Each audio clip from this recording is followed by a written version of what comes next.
Good morning बच्चों। आज हम लोग विजयनगर साम्राज्य के अंतर्गत विजयनगर के राजकीय प्रतीक चिन्ह और स्थापत्य कला के विषय में पढ़ेंगे। बच्चों, जैसा कि हम पिछले वीडियो में बता चुके हैं कि विजयनगर पर विभिन्न राजवंशों ने शासन किया, जिसमें से कि प्रथम, द्वितीय, तृतीय चरण के अंतर्गत हमने सालुव वंश, तुलुव वंश, संगम वंश आदि पर प्रकाश डाला। तो उस समय यानी मध्यकाल में जो भी शासक शासन करते थे वे दैवीय सिद्धांत के आधार पर ही शासन करते थे, चाहे वो सल्तनत काल के शासक रहे हों, चाहे मुगल कालीन शासक रहे हों, या हिंदू साम्राज्य के शासक रहे हों, राजपूत कालीन शासक रहे हों। राजतंत्र में मुख्यतः सभी शासक दैवीय सिद्धांत पर आधारित शासन व्यवस्था को ही मानते थे। तो विजयनगर साम्राज्य में राज्य की सत्ता को दैवी सिद्धांत से जोड़कर देखा जाता है और राजा लोग स्वयं को देवता का प्रतिनिधि बताते हुए जनता पर शासन करते थे। तो बच्चों, जब राजा ही समस्त क्षेत्रों का अधिकारी होता था, समस्त शक्तियाँ उसके हाथ में केंद्रित होती थी, तो वह विभिन्न कलाओं को भी संरक्षण प्रदान करता था और साथ ही विभिन्न प्रकार के भवनों का निर्माण करवाता था। तो इसी क्रम में यहाँ पर अनेक राजकीय केंद्रों की स्थापना की गई थी। तब समस्त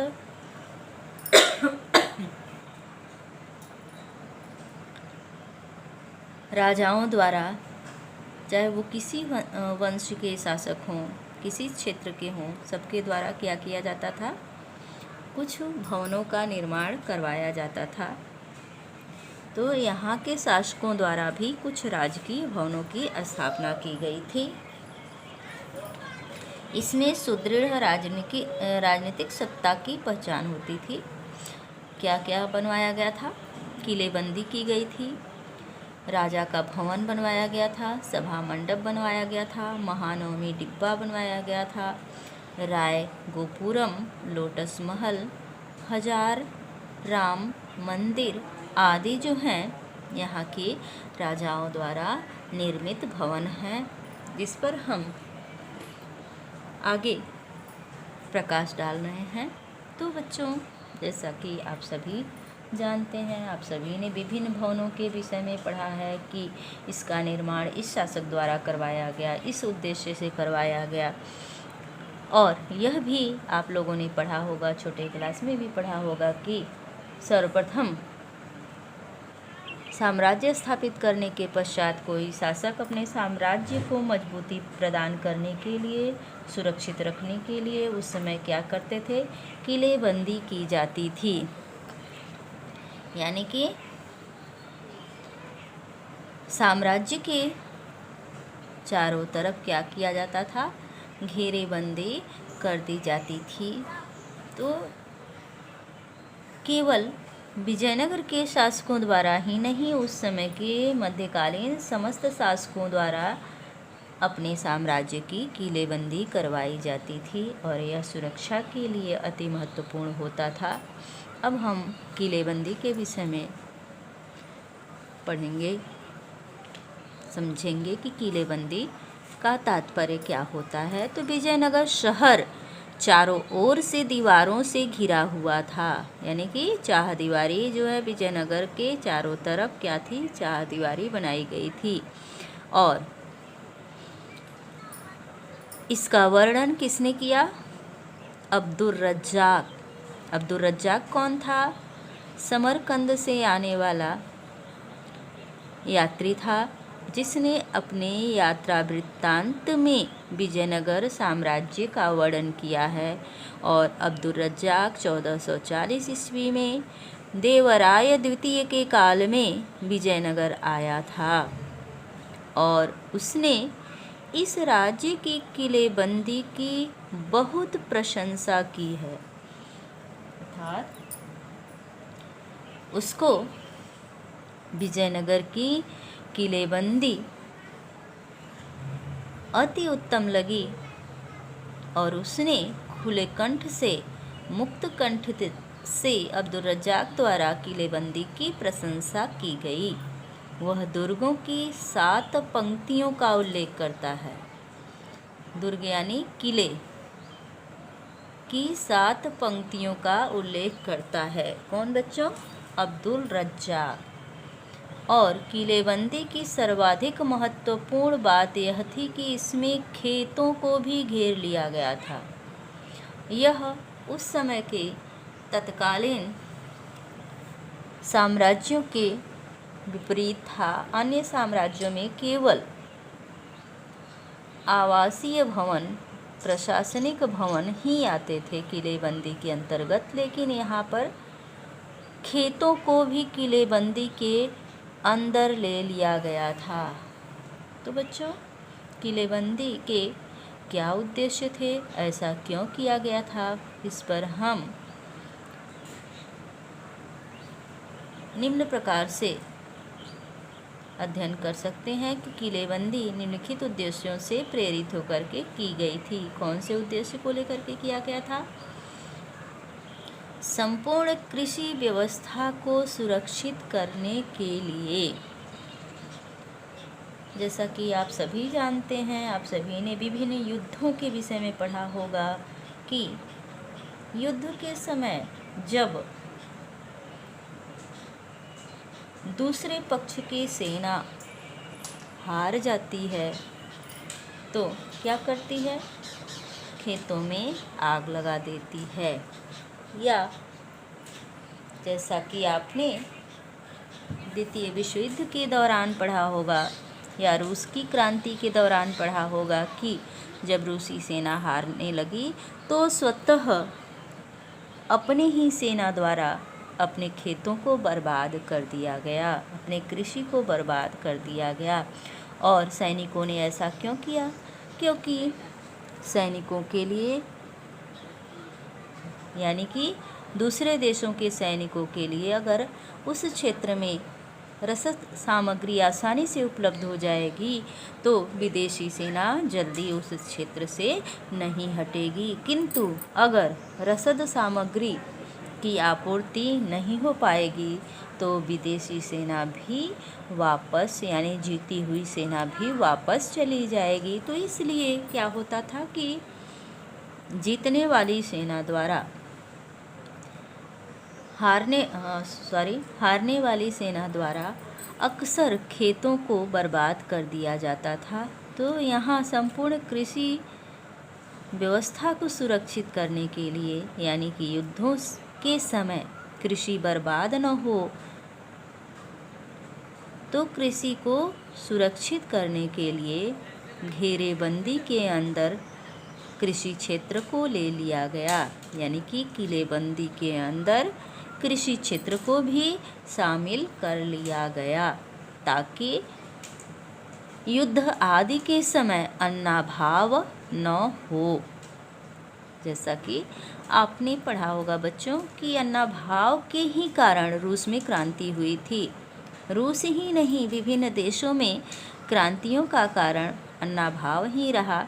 तो यहाँ के शासकों ने दूरदर्शिता का परिचय देते हुए संपूर्ण कृषि व्यवस्था को भी सुरक्षित कर लिया और विजयनगर के उत्कर्ष में यह व्यवस्था महत्वपूर्ण साबित हुई।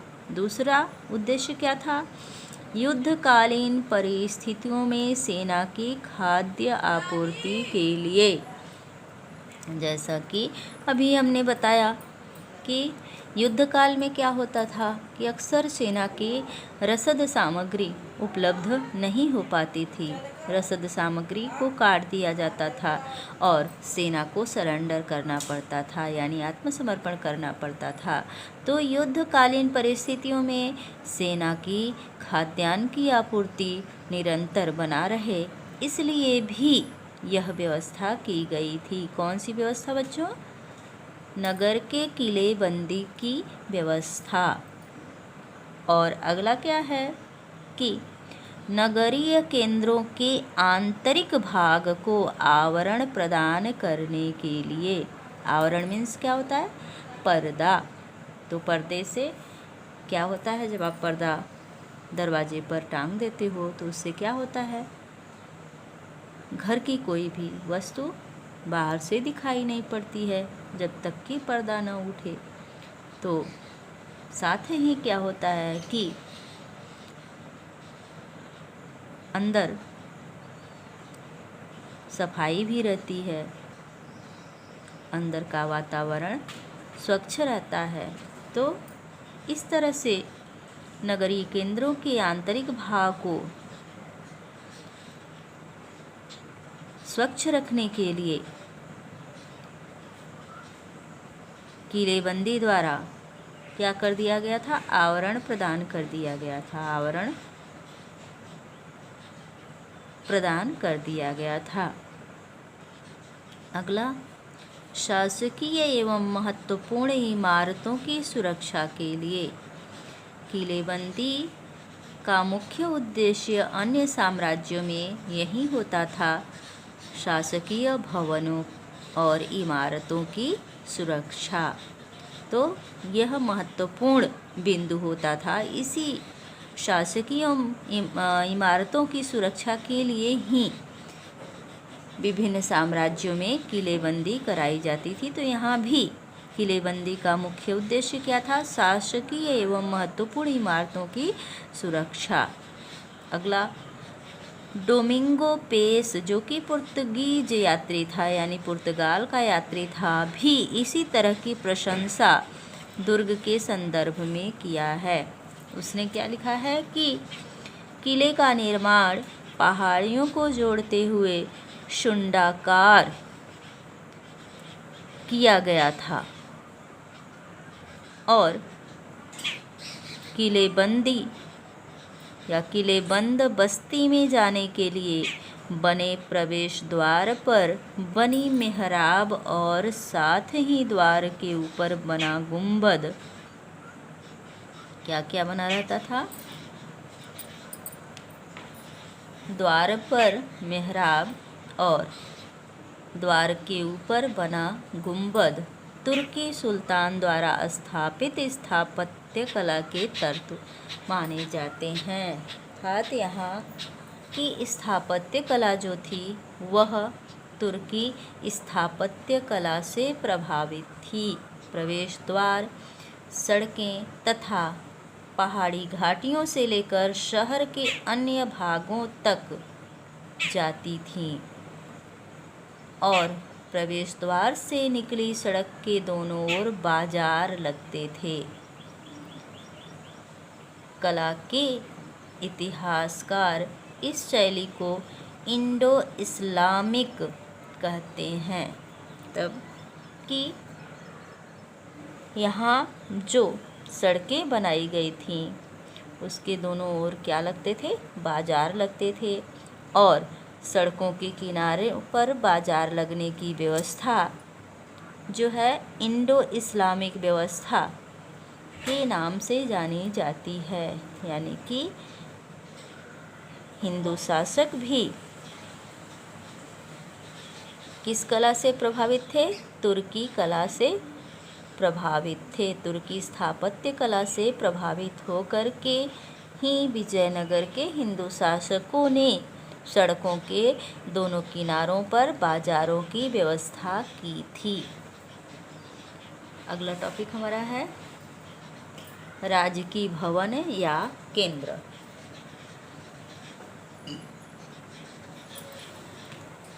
तो विजयनगर साम्राज्य के दक्षिणी पश्चिम भाग में राजकीय केंद्र या भवन अवस्थित थे। किस भाग में? दक्षिण पश्चिम भाग में। इन केंद्रों में मंदिरों के अतिरिक्त राजमहल भी बने होते थे। इन महलों तथा मंदिरों की संरचनाओं में अंतर यह था कि मंदिर पूर्णतः अलंकृत होते थे, जबकि भवन साधारण संरचना में निर्मित होते थे। तो बच्चों, राजकीय भवन जो बने होते थे वो किस भाग में होते थे? विजयनगर साम्राज्य के दक्षिण पश्चिम भाग में थे। और इन भवनों में प्रमुख रूप से क्या क्या आता था? राजकीय केंद्र या भवन, और इनमें मंदिर और राजमहल आते थे। और दोनों के स्थापत्य कला में, बनावट में क्या अंतर था, संरचना में क्या अंतर था कि मंदिर जो बनाए जाते थे पूर्णतः अलंकृत होते थे, जबकि भवन साधारण निर्मित होते थे, यानी कि सजावट का विशेष प्रबंध नहीं किया गया था। राजा का भवन। विजयनगर के भवनों के आकार और उनके कार्यों के आधार पर यहाँ की विशिष्ट संरचनाओं का नामकरण किया जाता है। राजा का भवन नामक संरचना सबसे विशाल थी, परंतु इसके राजकीय आवास होने के निश्चित साक्ष्य नहीं मिले हैं। सभा मंडप एवं महानवमी डिब्बा इसके दो महत्वपूर्ण तंत्र थे। राजा का जो भवन माना जाता है, जो अवशेष प्राप्त हुआ है, उसके नामकरण का आधार क्या है कि कार्यों के आधार पर, आकार और उनके कार्यों के आधार पर ही विशिष्ट संरचनाओं का नामकरण किया गया है। जो राजा का भवन है वह क्या है? विशिष्ट है, बनावट में सबसे विशाल है और राजकीय आवास होने के निश्चित साक्ष्य नहीं मिले हैं। सभा मंडप और महानवमी डिब्बा ये दो उसके तंत्र हैं या भाग हैं। तो सभा मंडप क्या था? सभा मंडप एक ऊंचे मंच पर बना होता था, यानी कि एक मंच की तरह बना होता था, जिसके आसपास तथा निश्चित दूरी पर लकड़ी के स्तंभों के लिए छेद बने होते थे, जिससे इस पर दूसरी मंजिल होने के संकेत मिलते हैं। यहाँ से दूसरी मंजिल के लिए सीढ़ियों के साक्ष्य भी प्राप्त हुए हैं, यानी कि सभा मंडप एक मंजिला और द्विमंजिला भी होता था, जो कि ऊंचे मंच पर निर्मित होता था और साथ ही स्तंभों पर आधारित होता था। अगला महानवमी डिब्बा। तो महानवमी डिब्बा क्या था? यह इस क्षेत्र की एक विशालकाय संरचना है, जो शहर के ऊंचे स्थानों पर एक विशाल मंच पर बना होता था। इसका क्षेत्रफल लगभग 11,000 फीट तथा ऊंचाई 40 फीट होती थी। इसके आधार पर उभारदार चित्र बनाए गए थे। यहाँ से प्राप्त साक्ष्यों से ऐसा प्रतीत होता है कि इस पर लकड़ी की कोई संरचना बनी थी। तो महानवमी डिब्बा जो होता था वह शहर के ऊंचे स्थानों में से एक विशाल मंच होता था और इसका क्षेत्रफल लगभग कितना होता था? 11,000 फीट तथा ऊंचाई 40 फीट होती थी। और इसके आधार पर क्या होता था? उभारदार चित्र बना होता था और इस पर लकड़ी की कोई संरचना बनी होती थी। इस संरचना से जुड़े अनुष्ठान संभवतः सितंबर तथा अक्टूबर के शरद महीनों में बनाए जाते थे। इस समय एक प्रमुख त्योहार दशहरा होता था। सितंबर और अक्टूबर के शरद महीनों में जो त्यौहार मनाया जाता था उसमें कौन सा प्रमुख त्यौहार होता था? दशहरा होता था।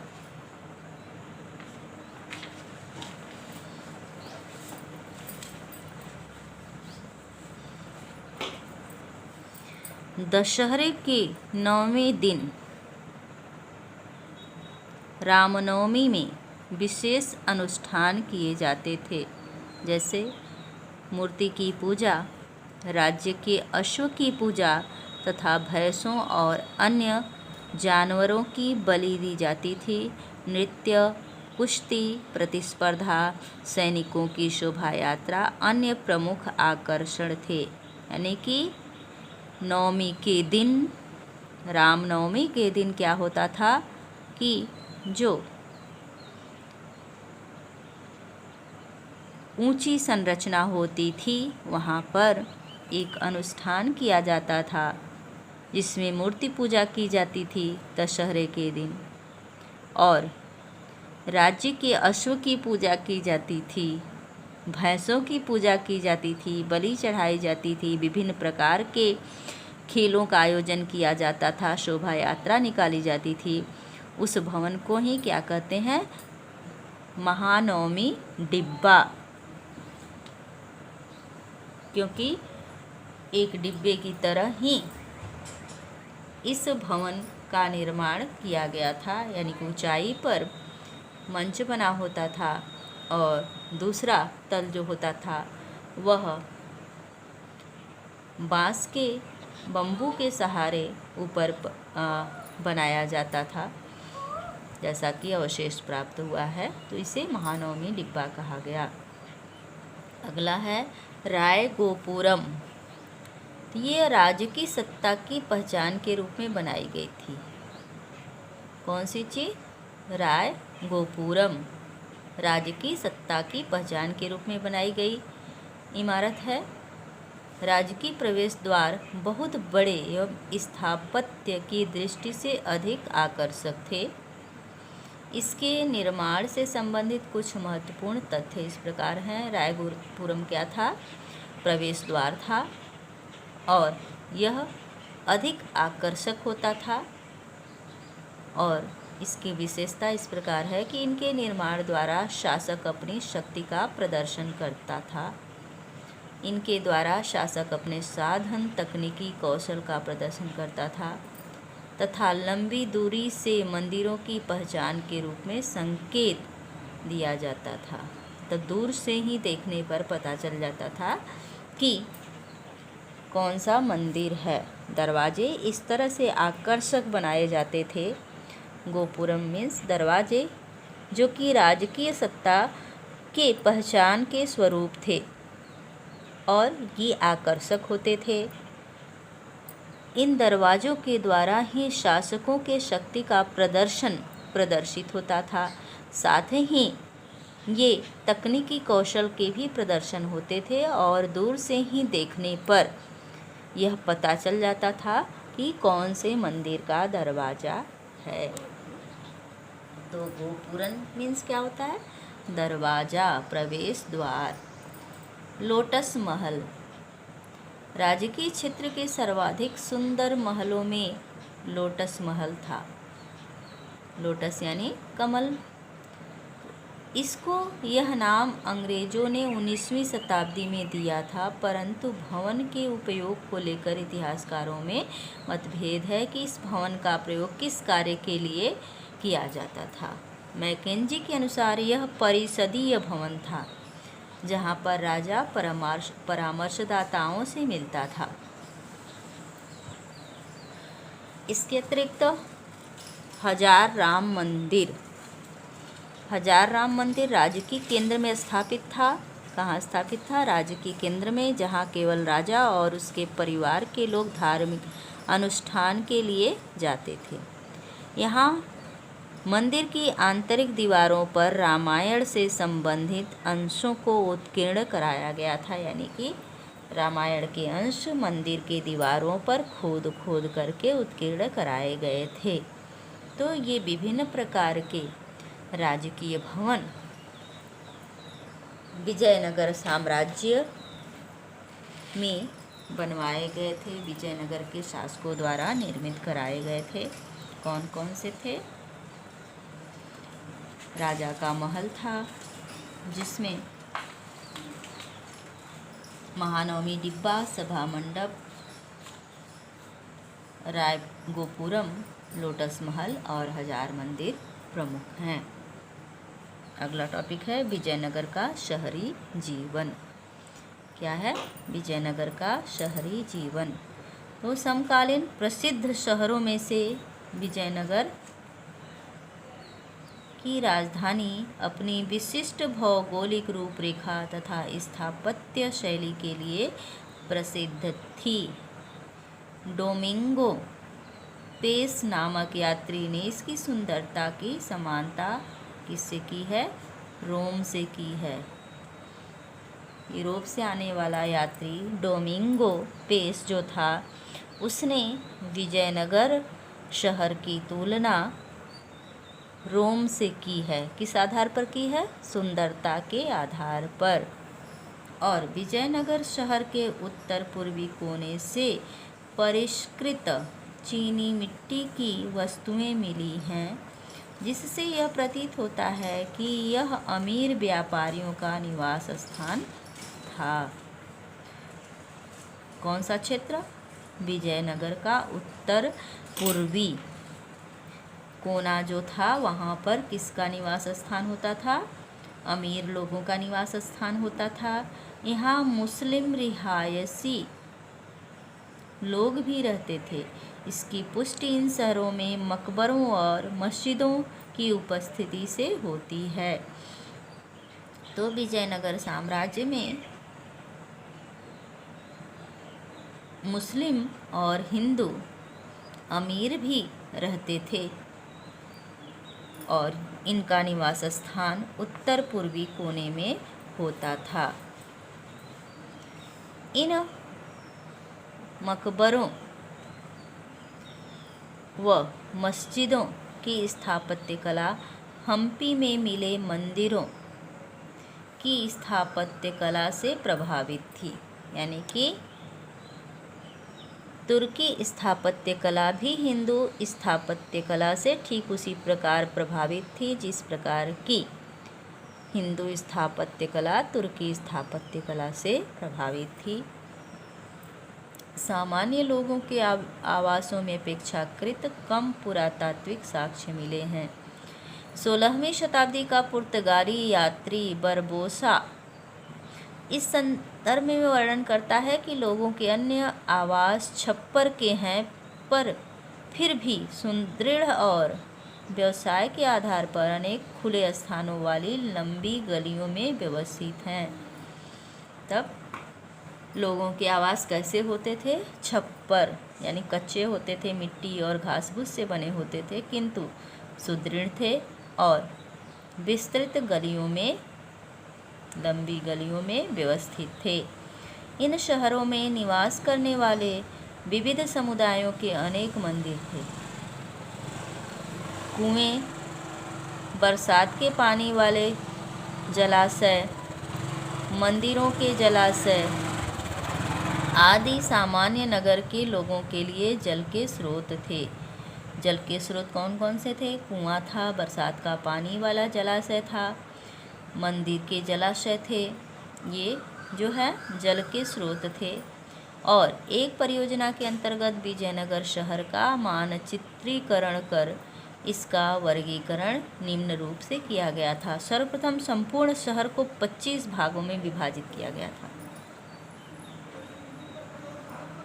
यानी कि विजयनगर साम्राज्य को 25 भागों में विभाजित किया गया था।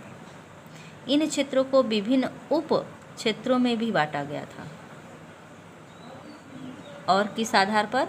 वर्णमाला के अक्षरों के सांकेतिक किया गया था। वर्णमाला के अक्षरों के आधार पर इन्हें विभाजित क्षेत्रों को वर्णमाला के अक्षरों से सांकेतिक किया गया था। यानी वर्णमाला के अक्षरों के आधार पर इनका विभाजन किया गया था, इनकी पहचान बताई गई थी। पुनः फिर इन्हें और भी छोटे क्षेत्रों में या इकाइयों में बांटा गया था। यानी 25 भागों में बांटा गया। फिर उप क्षेत्रों में बांटा गया और फिर इन्हें छोटे क्षेत्रों में विभाजित कर दिया गया था। इस क्षेत्र विभाजन क्रिया द्वारा विजयनगर से जुड़ी हजारों संरचनाओं में आवासों से लेकर विशाल मंदिरों को पुनः उभारा गया था। विजयनगर में व्यापारी वर्ग। तो विजयनगर साम्राज्य की आर्थिक स्थिति अत्यंत समृद्ध थी, सुदृढ़ थी। शासकों द्वारा सिंचाई के समुचित साधनों के विकास के कारण कृषि उन्नत अवस्था में थी। जैसा कि हम पिछले वीडियो में बताए हैं कि यहाँ पर जल के कौन कौन से प्रबंध थे। तो कुछ प्राकृतिक झरने थे, तो कुछ मानवकृत व्यवस्थाएं की गई थी और जल को सुरक्षित रखने का विभिन्न प्रयास किया गया था, जिससे कि जल की कमी यहाँ पर नहीं होती थी। तो जिसका विवरण इस प्रकार है कि इस अवधि में सबसे महत्वपूर्ण व्यापार घोड़े का माना जाता था। सभी राज्य के शासक घोड़ों के व्यवसायी या व्यापारी को राजकीय सम्मान देते थे तथा उन्हें लालच देकर घोड़ों का आयात करने के लिए कहते थे। यानी कि घोड़े का व्यवसाय जो है मध्यकाल में प्रमुख व्यवसायों में माना जाता था। पुर्तगालियों से आधुनिक हथियार खरीदे जाते थे। तो ये घोड़े कहाँ से आते थे? मध्य एशिया से आते थे और हथियार पुर्तगालियों से आते थे। बाजारों में हीरे, माणिक्य, मोती इत्यादि महंगी वस्तुओं की भारी मांग रही थी। पुर्तगालियों के द्वारा 1498 ईस्वी में विजयनगर से सूती वस्त्र, मसाले, रेशम आदि का निर्यात किया जाता था। क्योंकि पहला पुर्तगाली यात्री कहाँ आया था? कालीकट, और उसने यहाँ से व्यापार करना शुरू किया था। तो इस प्रकार विजयनगर से सूती वस्त्र और कब आया था? 1498 में आया था, जिसने कि भारत की खोज की। वास्को डी गामा वो कौन था? पुर्तगाली था। तो इस प्रकार पुर्तगालियों के द्वारा 1498 में विजयनगर से सूती वस्त्र, मसाले, रेशम आदि का निर्यात किया जाता था। अगला टॉपिक हमारा है विजयनगर की आर्थिक दशा। तो आर्थिक दृष्टिकोण से विजयनगर संपन्न राज्य था। कृषि और व्यापार उन्नत अवस्था में थे। जैसा कि डोमिंगो पेस ने आर्थिक समृद्धि का वर्णन करते हुए लिखा है कि राजा के पास भारी कोष था, अनेक सैनिक तथा हाथी थे। इस नगर में व्यापार अधिक होता है और हीरे आदि बहुमूल्य पत्थर प्रचुर मात्रा में उपलब्ध हैं। कौन लिखता है? Domingo Paes. और संसार में यह सबसे अधिक संपन्न नगर है। क्या लिखा डोमिंगो पेस ने? कि संसार में यह सबसे अधिक समृद्ध नगर है। यहाँ चावल, गेहूँ आदि खाद्यान्नों के भंडार हैं। ईरानी यात्री जो समरकंद से आया था, अब्दुल रज्जाक, क्या लिखता है कि देश की सभी उच्च और निम्न लोग तथा कारीगर भी कानों, कंठों, बाजुओं, कलाइयों तथा अंगुलियों में जवाहरात तथा सोने के आभूषण पहने हुए हैं। तो इससे अंदाज़ा लगाया जा सकता है कि विजयनगर साम्राज्य कितना समृद्ध था। अंतर्राष्ट्रीय व्यापार पुर्तगाल, अरब, फारस, वर्मा, चीन से होता था। इन देशों को सूती वस्त्र एवं मसाले का निर्यात किया जाता था। विदेशों से उन्नत नस्ल के घोड़े, हीरे, मोती, माणिक्य आदि मंगवाए जाते थे। महंगी वस्तुओं की मांग हमेशा रहती थी, जो विजयनगर के लोगों की आर्थिक संपन्नता को दर्शाती है। यहाँ के लोग महंगी वस्तुओं का इस्तेमाल करते हैं। तो महंगी वस्तुओं का इस्तेमाल कौन कर सकता है? जिसकी आर्थिक स्थिति मजबूत हो। तो इस प्रकार हम कह सकते हैं कि महंगी वस्तुओं के प्रयोग के आधार पर कि विजयनगर की आर्थिक स्थिति क्या थी? अत्यंत समृद्ध थी। अगला टॉपिक हमारा है विजयनगर का साहित्य। क्या है? विजयनगर का साहित्य। तो इनके काल में, यानी कि जैसा कि हम कल बताए थे पिछले वीडियो में कि विजयनगर का शासक कृष्णदेव राय प्रकांड विद्वान था और विद्वानों का संरक्षण भी था। तो यहाँ के शासकों के काल में साहित्य की उन्नति हुई। इनके काल में द्रविड़ भाषाओं के साथ साथ वैदिक साहित्य का भी विकास हुआ। विजयनगर के अधिकांश राजा सुशिक्षित थे और विभिन्न भाषाओं के साहित्य के विकास में महत्वपूर्ण योगदान दिया। संस्कृत विजयनगर के प्रारंभिक शासकों के अधीन संस्कृत साहित्य का विकास हुआ। बुक्का प्रथम के संरक्षण में रामायण सायण के नेतृत्व में विभिन्न विद्वानों के एक मंडल ने चारों वेदों की संहिताओं और अनेक ब्राह्मण ग्रंथों तथा आरण्यकों पर भाष्य लिखे यानी टीका लिखी। कृष्णदेव राय के संरक्षण में भी संस्कृत भाषा का विकास हुआ। तेलुगु कृष्णदेव राय का शासनकाल तेलुगु भाषा का स्वर्णिम काल युग था, यानी कि कृष्णदेव राय के शासनकाल में तेलुगु भाषा साहित्य का जो है वह स्वर्णकाल माना जाता है। कृष्णदेव राय ने तेलुगु भाषा में आमुक्त मल्याद की रचना की। किसने की? कृष्णदेव राय।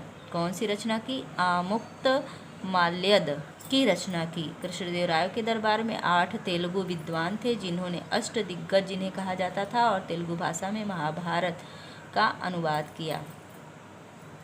कन्नड़, संस्कृत एवं तेलुगु भाषा के अतिरिक्त इस काल में कन्नड़ भाषा का भी विकास हुआ। इस काल की कन्नड़ कृतियों में भीमक द्वारा रचित वासव पुराण अत्यंत प्रसिद्ध लिंगायत ग्रंथ है, यानी शैव संप्रदाय के लिंगायत संप्रदाय का प्रमुख ग्रंथ वासव पुराण जो है वह भीमक की कृति है जो कि कन्नड़ भाषा में लिखी गई है। अगला टॉपिक है विजयनगर की धार्मिक स्थिति व केंद्र। जैसा कि हम अभी पीछे बता चुके हैं कि विजयनगर की महत्वपूर्ण नदी तुंगभद्रा के उत्तरी भाग में चट्टानी पहाड़ियाँ थी, जिससे संबंधित 2 मान्यताएं प्रचलित थी। कौन कौन सी? ये पहाड़ियाँ रामायण में उल्लिखित बाली और सुग्रीव से वानर राज्य की रक्षक का कार्य करती थीं।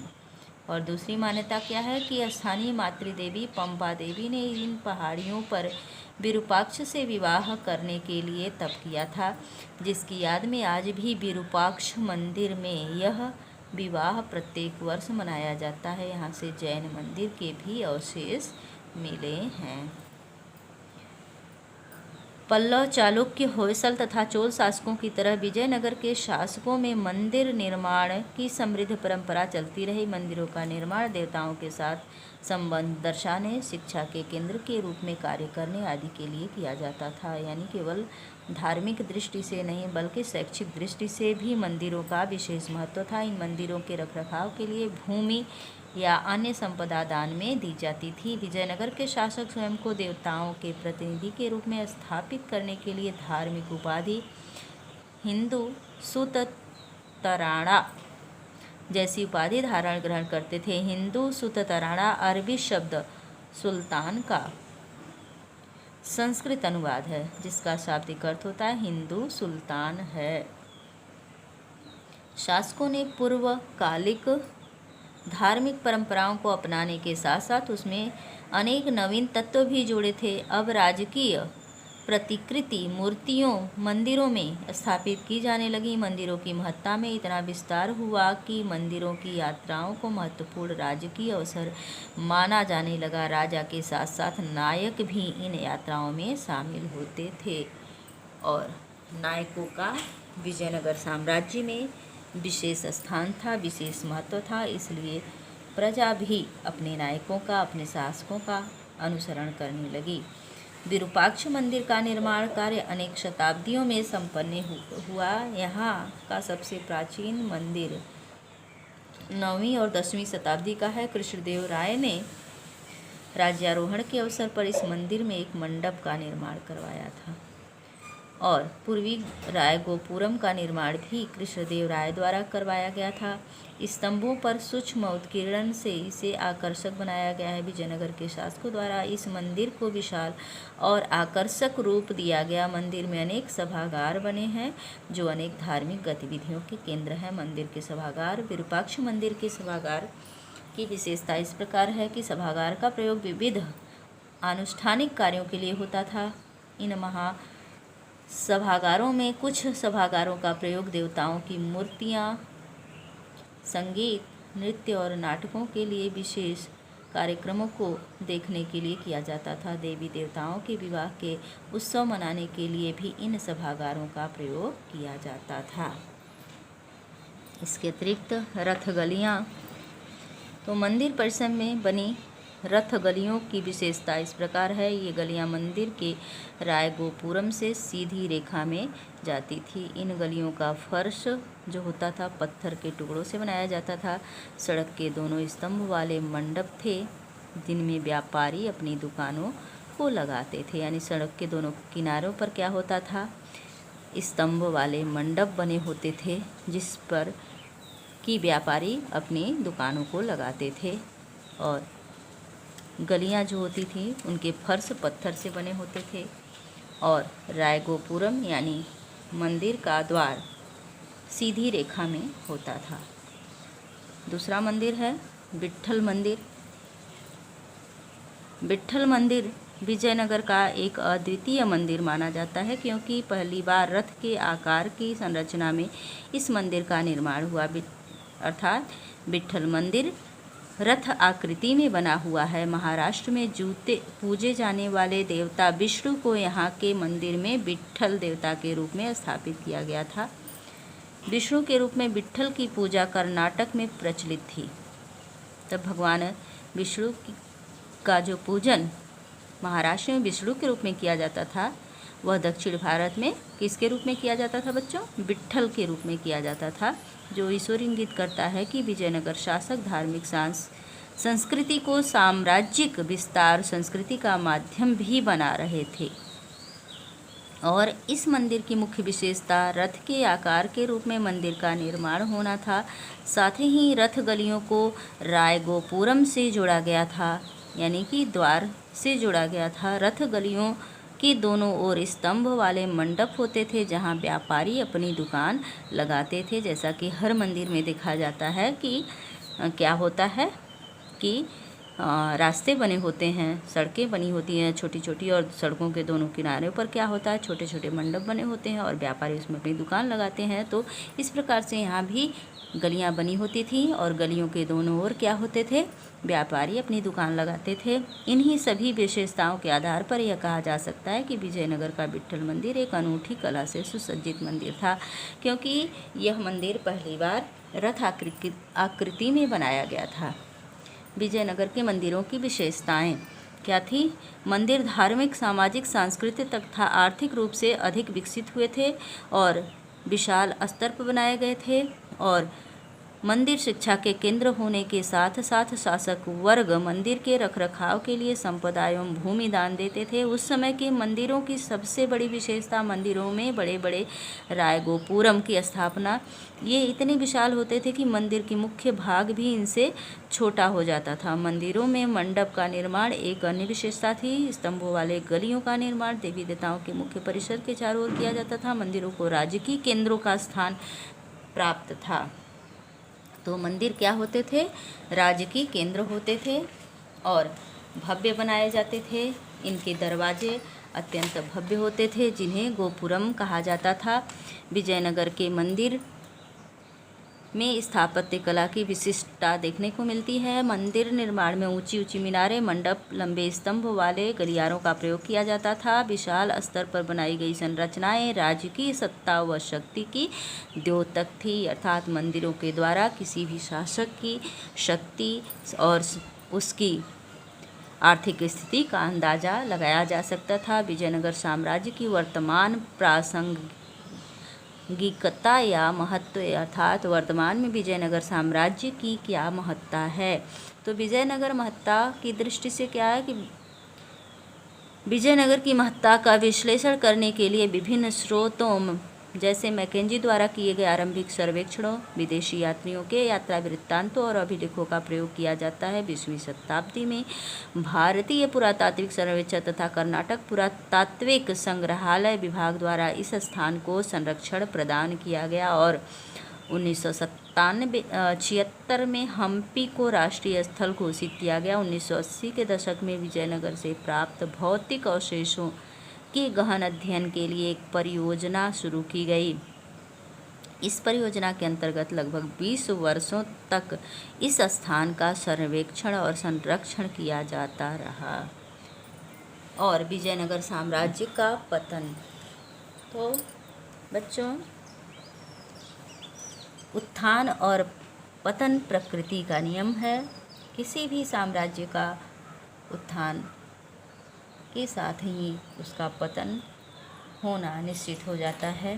तो यह प्राकृतिक नियम विजयनगर साम्राज्य पर भी लागू हुआ और विजयनगर साम्राज्य की स्थापना जो 1336 ईस्वी में हरिहर और बुक्का द्वारा की गई थी, जो समकालीन शहरों में बेहतरीन माना जाता था। इसकी स्थापत्य कला, मंदिर निर्माण अत्यंत सुंदर थे। कृष्णदेवराय की मृत्यु के पश्चात विजयनगर साम्राज्य धीरे धीरे पतन की ओर अग्रसर होने लगा। और ऐसा क्यों हुआ? क्योंकि विजयनगर साम्राज्य में इतना समृद्धशाली हो गया था। विजयनगर साम्राज्य की दुश्मनों के लिए यह असहनीय हो गया। तब विजयनगर की समृद्धि मुस्लिम शासकों के लिए, जो विजयनगर के शत्रु थे, असहनीय हो गई। कृष्णदेवराय के बाद शासक भोग विलास में लिप्त हो गए, यानी कि कृष्णदेवराय के पश्चात जो शासक गद्दी पर बैठे वे अयोग्य थे। और 1565 में तालीकोटा का युद्ध इसके पतन का प्रमुख कारण बना और इस युद्ध में विजयनगर शहर धीरे धीरे नष्ट हो गया। विजयनगर राज्यों के नायकों की महत्वाकांक्षाएं भी विजयनगर साम्राज्य के पतन का प्रमुख कारण बनी। तुलु वंश के एक शासक के समय रामराय, जो कि एक नायक था, मंत्री बन बैठा तथा सत्ता का नियंत्रण अपने हाथों में ले लिया और इसी के समय तालीकोटा का युद्ध हुआ, जैसा कि हमने पिछले वीडियो में बताया था। और निरंतर युद्ध में शामिल होते रहने के कारण इस साम्राज्य का पतन हो गया। मुस्लिम शासकों तथा गजपति शासकों से युद्ध निरंतर होता रहता था, कभी क्षेत्र विवाद को लेकर तो कभी व्यापार को लेकर। कृष्णदेवराय की मृत्यु के पश्चात आने वाले सभी शासकों में इतनी क्षमता नहीं थी कि वे नायकों को कंट्रोल में कर सकें, जिससे व्यापार का ह्रास हुआ और साथ ही विजयनगर साम्राज्य के पतन का मार्ग प्रशस्त हो गया। बड़े बड़े मंदिरों की स्थापत्य तथा अनेक धार्मिक कार्यों में धन का अत्यधिक अपव्यय किया गया। नायकों को वेतन देने के लिए संरक्षित भूमि का प्रयोग करना महंगा पड़ गया, जिसके कारण नायकों की शक्ति बढ़ती गई और वे राज्य के पतन में सहायक सिद्ध हुए। जो नायक पहले राज्य के उत्कर्ष में सहायक हुए थे, वहीं पतन के कारण सिद्ध हुए। विजयनगर की सेना संगठित नहीं थी, युद्ध क्षेत्र में अपने नायकों की सेना पर विश्वास रखता था, इससे केंद्रीय सेना कमजोर हो गई। कृष्णदेवराय के बाद ऐसा कोई भी शासक नहीं हो पाया जो दीर्घकालीन आर्थिक योजनाओं पर विचार करके आर्थिक स्थिति को सुदृढ़ बना सके। आधुनिक हथियारों के नाम पर विजयनगर के पास कुछ भी नहीं था। तोपखाना पुरानी पद्धति का था, तोपों का योगदान युद्ध क्षेत्र में न के बराबर होता था। तो इस प्रकार विभिन्न कारणों की संयोग से समृद्ध विजयनगर साम्राज्य का पतन हो गया, जिसमें प्रमुख रूप से कौन कौन से कारक उत्तरदायी थे बच्चों?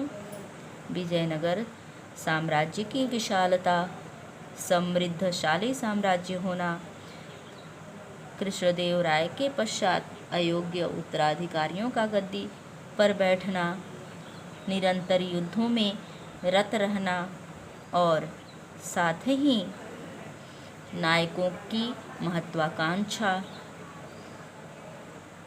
और युद्ध की पुरानी पद्धतियों के कारण ही विजयनगर साम्राज्य का पतन हो गया। और इसी के साथ ही हमारा यह चैप्टर भी समाप्त हुआ। धन्यवाद बच्चों।